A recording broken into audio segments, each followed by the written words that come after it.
Welcome to a new segment called Bootleg Media Shorts. I'm your host, Jackie, and on today's episode, I'm going to recap what happened over the weekend at a Travis Scott concert. Here we go.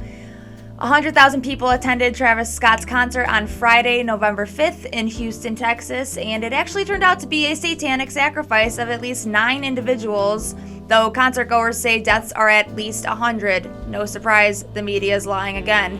But hey, at least they really looked out for your health and safety by requiring proof of the juice or proof of a negative test in order to attend the show.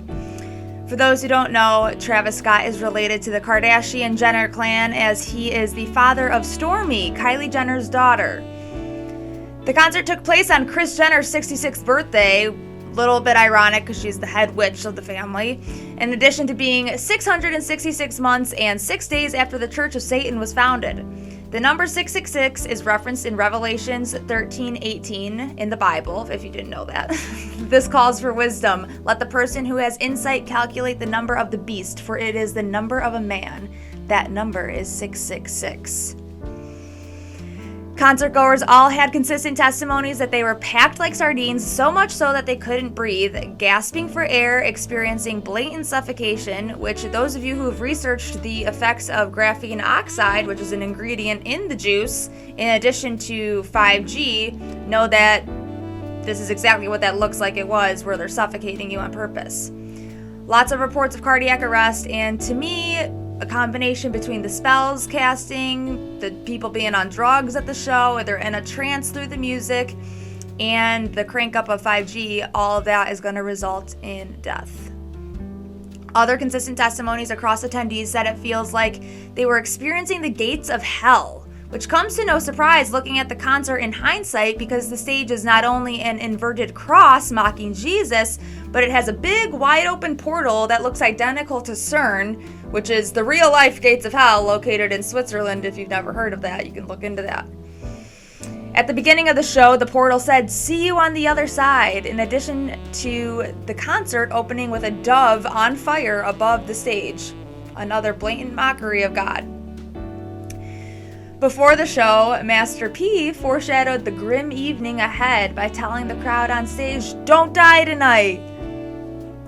Social media went absolutely nuts all day Saturday from those who attended, saying that it was the most demonic experience they've ever had. Many of which felt convicted by God to never mess around with these satanic artists again. There were hundreds of videos on Instagram and Twitter going around. The crowd was chanting, "Stop the show! Stop the show!" because there was people collapsing left and right, plus dozens of clips of people giving CPR on the ground, asking the cameramen, the security to stop the show. There were medics that apparently didn't know how to handle the situation, clearly a part of Travis's team. I don't know why that was the situation, but sounds pretty intentional to me. And a video of Travis surfaced where he's on the platform looking down at a kid being carried away while seizing, and then he later claimed he had no idea that this was happening during the show. Complete bullshit. He knew. They all knew. And they were hired by Travis and his team. There was a video going around. It's old. It was of him stopping one of his old shows because this reckless behavior is common at all of his shows. He's been arrested for it before. So he's in several lawsuits for it. There was an old video going around where he was saying stop the show. That was not from this weekend. Every single person that went spoke out and said he did not stop the show. And then today a video surfaced of the cleanup at NRG Stadium in Houston, and there were body bags lying on the ground, which of course the news was saying it was garbage, but they were also calling it a crime scene, so little suspicious there. There were reports by TMZ and the Houston police that there was someone going around giving injections in people's necks. I'm looking at the grassroots of the story. I want to see the people that were there that aren't, some talking head. And all the people that were there said it was impossible that someone could have been going around injecting people because of how dangerously packed it was. There was no way that was plausible. Most of you guys already know this, but I'm going to say it anyway.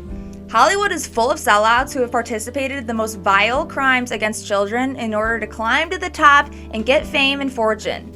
And we've been idolizing them for far too long. In the Bible, 1 Samuel chapter 12, verse 21 says, "Do not turn away after useless idiots." Oh, sorry. Could you imagine? After useless idols. They can do you no good, nor can they rescue you, because they are useless. They are also useless idiots as well. But think about movies like Monsters, Inc. and Hocus Pocus. I mean, seriously, think about it. They harvest children's energy in these movies. And you know what they do before they harvest the energy? They scare them shitless. And it's not fantasy, it's real life. And what they do behind closed doors is worse than you could ever imagine, and even worse than what happened at the Travis Scott concert. Look, Hollywood was my first rabbit hole. It's how I woke up to everything. I was obsessed with the Kardashians. I loved looking into the Justin and Selena gossip. Why did they really break up, you know? Then I took a step back and was like, who did I watch growing up? Amanda Bynes, Britney Spears, Aaron Carter, Lindsay Lohan, the Olsen twins. I mean, look at them all now. It's pretty obvious that it's a cesspool, and I'm done giving them my attention, my money, all of it. It's over. I'm so sick of the blatant abuse that's happening and nothing being done about it. And Travis Scott needs to go to jail for what happened in Houston on Friday. That's all I have for today on this segment of Bootleg Media Shorts. I will see you next time.